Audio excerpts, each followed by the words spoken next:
Here's how to make a beautiful loaf of sourdough from start to finish.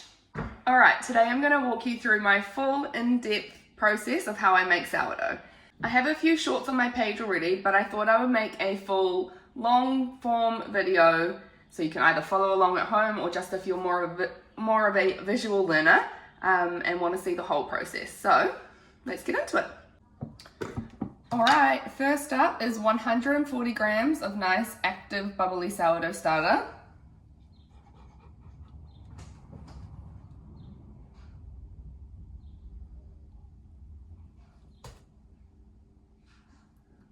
Okay. We're at 122, so I'm just going to scoop out a little bit more until I get to 140.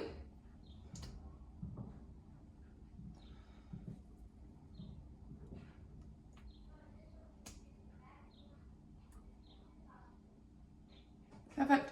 The rest is for making some sourdough naans later on. Anyway, then we're going to add 440 grams of water.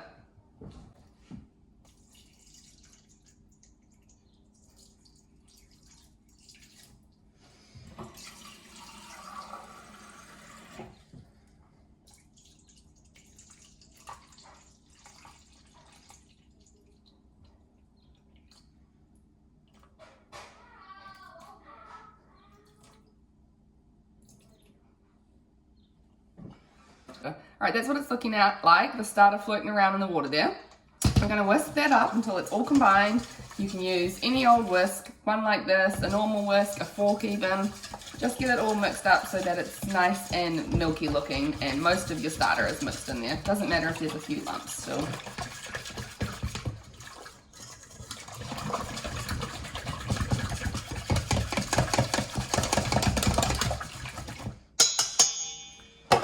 That's what it's looking like now.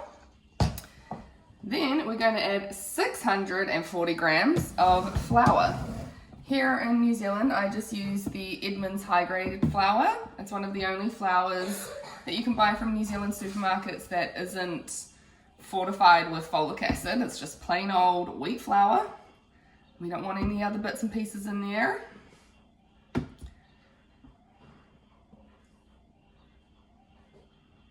So I'm at 646, so I just scoop a little bit off the top until I get down to the right amount. Beautiful. And then last but not least, we're going to add 18 to 20 grams of salt. I always aim for 18, but I always end up accidentally putting in a little bit more, and that's fine.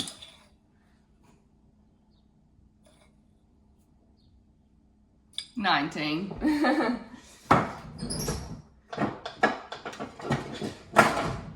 Okay, and then a lot of people mix it with their dough whisk, but I like mixing it with a good old wooden spoon.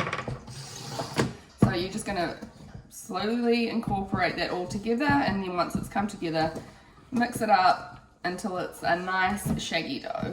So let's do that.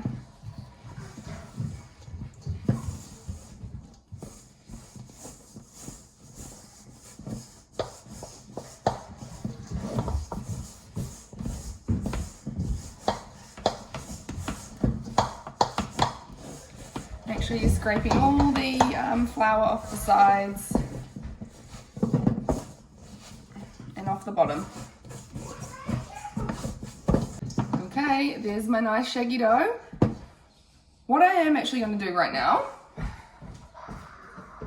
is I would normally just leave it in this bowl, but for the sake of this video, I'm going to transfer it to my clear bowl so that you guys can see like underneath a bit later on so you can see the bubbles and stuff forming. So you would definitely just leave it in the bowl that you mix it in. I'm just transferring because I just realized I want a clear bowl for you guys to see as we go.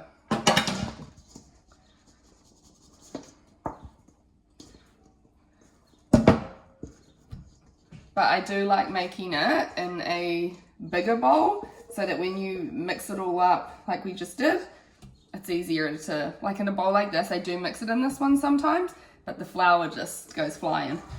So in a nice deep bowl is the best.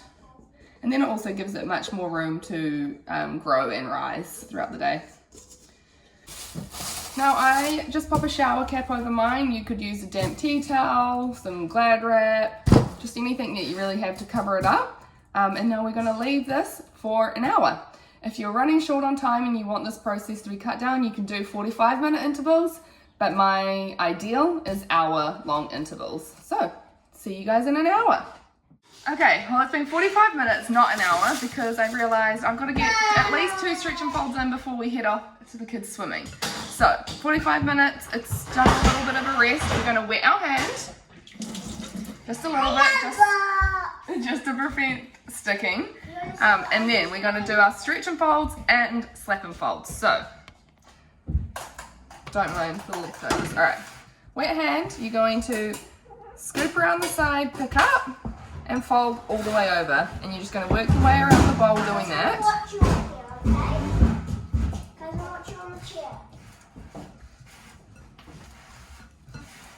Okay, once you've gotten the whole way around, you're going to pick it up and do slap and folds. So I pick it up, slap it back down, and throw it forward.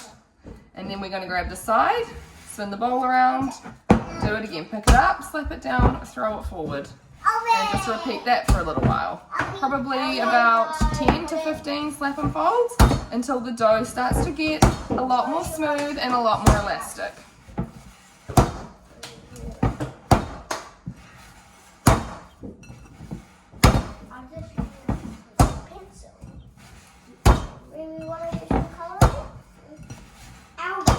Alright, it's starting to split apart now, which means I'm at the end of my slap and folds. As you can see here, this is like the smooth part and this is where it's starting to split apart. So we're going to leave it because the next couple stretch and folds and slap and folds we do will turn it from a gluggy ball into a really nice tight elastic ball, but that just happens over time. So cover it back up and we'll see you again in another 45 minutes. Alright, we're just about to head off to swimming, but it's been another 45 minutes, so we're going to give it another stretch and fold. Like I said earlier, if you can wait an hour in between these, it's even better, but 45 minutes will do. So we're doing the same thing, picking it up and throwing it over. Now that it's got a little bit more elasticity to it, we can give it like a stretch and a wiggle as we go all the way around. Once you've been all the way around, time to do slap and folds. Oh, I'll put it down, sorry, you probably just missed that. Bloody hell. Anyway, it's a lot more elastic now. So just like that when you're doing your stretch and folds. Okay, so now slap and fold, same thing, we pick it up, slap it down, throw it forward, turn it around, do it again. Again, probably like 10, 15 times until it starts forming a nice tight little ball.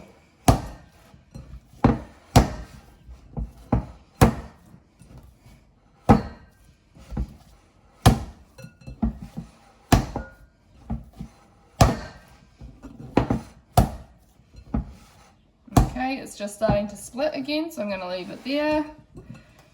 Once again, you can see it's like nice and tight here, and these bits is where it's starting to split, which means that you will overwork it if you keep going. So just like that, cover her up one last time, and then we've got one more stretch and fold to go. Alright, we are back from swimming, and it's actually been like an hour and 40 minutes since the last stretch and fold. But that's the good thing about sourdough is the 1 hour thing is more of a guideline, not a hard and fast rule. She is forgiving, more forgiving than people are led to believe. So an hour 40, fine, probably 2 hours max is what I would say. So this is what it's looking like now, and we're going to do our last stretch and fold.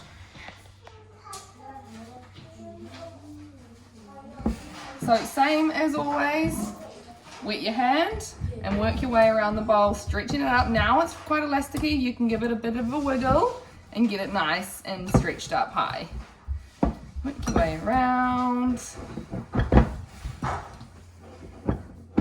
Okay, we've been all the way around, time for the slap and fold, same as before. Lift it up, throw it down and forward.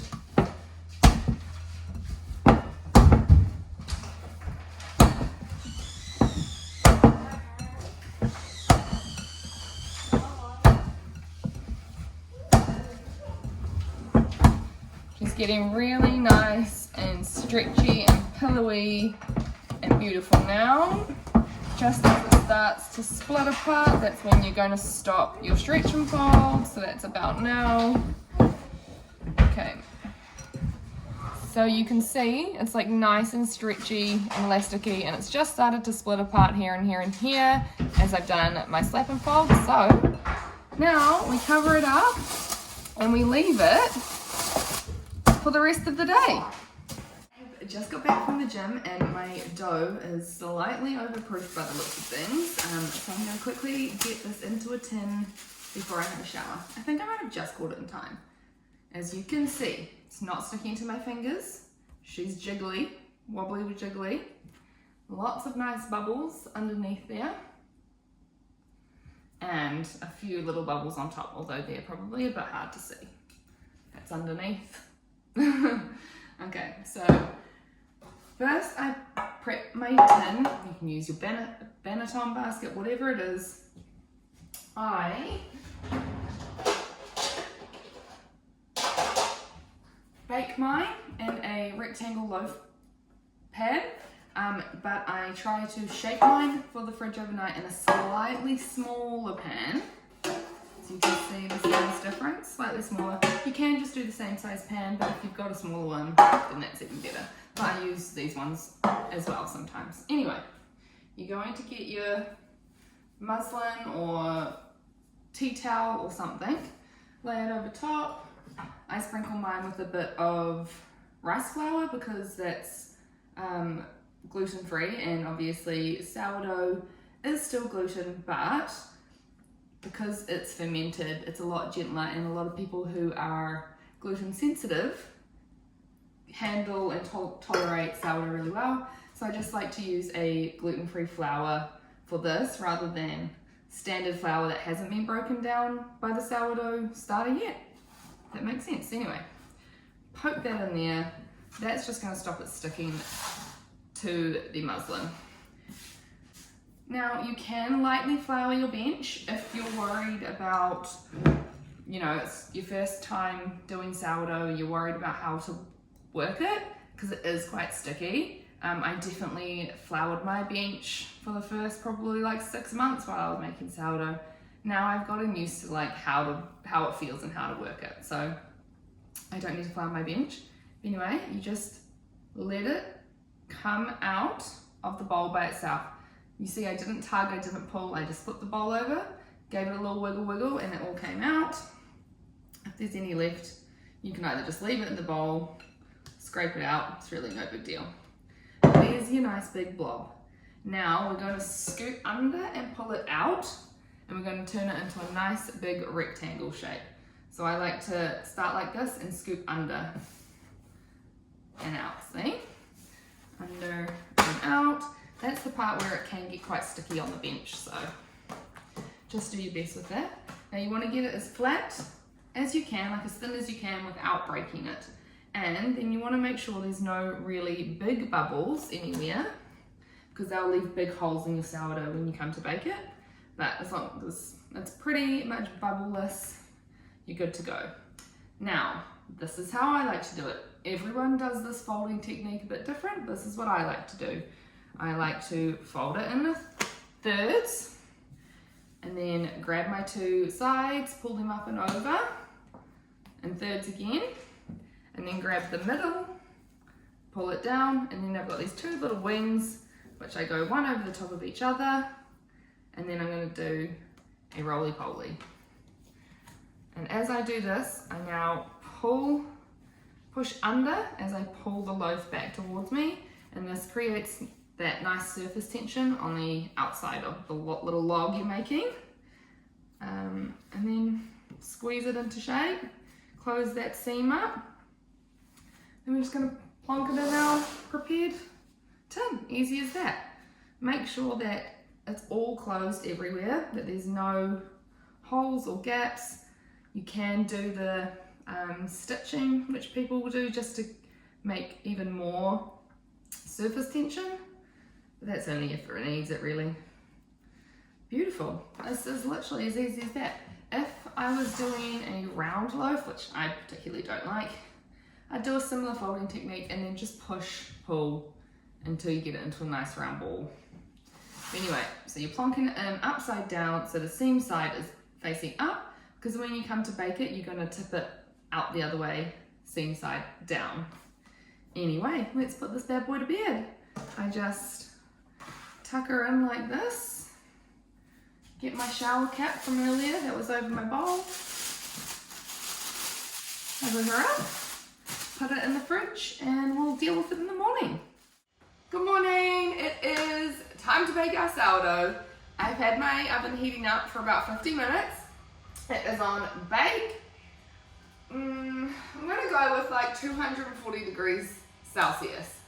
My oven's numbers all rubbed off and I kind of just like wing it.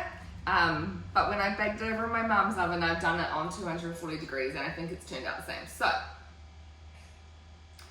bake 240, get your oven really hot. So let it heat up for a long time. Now, if you're using a Dutch oven, you can just crinkle up your paper and it will be fine.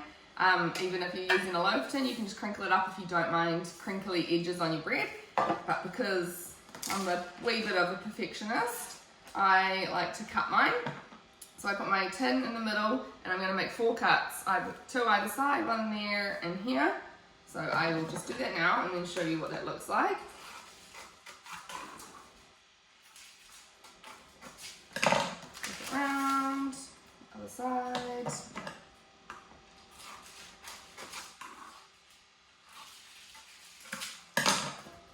And then I just give it a quick little fold along those seams that we've just made.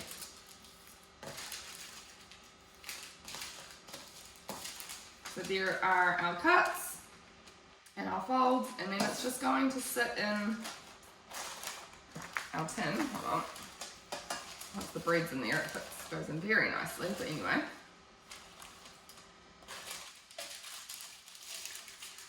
Alright, and then it's just going to sit in our tin like that. Really perfectly fill up the shape. So, get our little piece of origami we just made.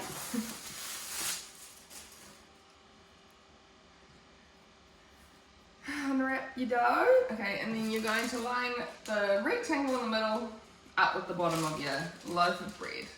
Easy peasy. Okay, flip her out onto the bench.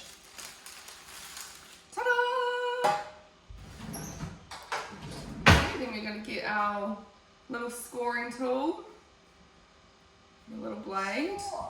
Just get mine out, open it up. I have this kind, and I also have this kind, but I prefer the little round one because the blade's straight, whereas the blade is like curved on this one, and I just find that more hard to use.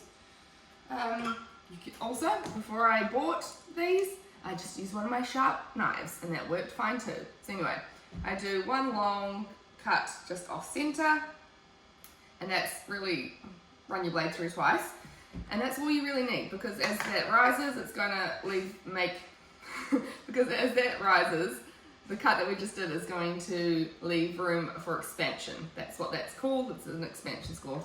And then, just because I like to make them pretty, I just do a little wheat stalk pattern up the other side. I think it looks cute. Okay, then we're going to grab our 2 side wings. Yeah, when I'm finished you can. Pop it into your tin and wrap these end ones around. Okay.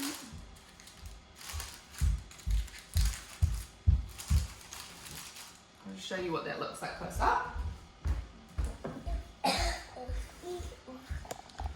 So it's in your tin like this, with the 2 side ones up and then the end ones wrapped around the edges.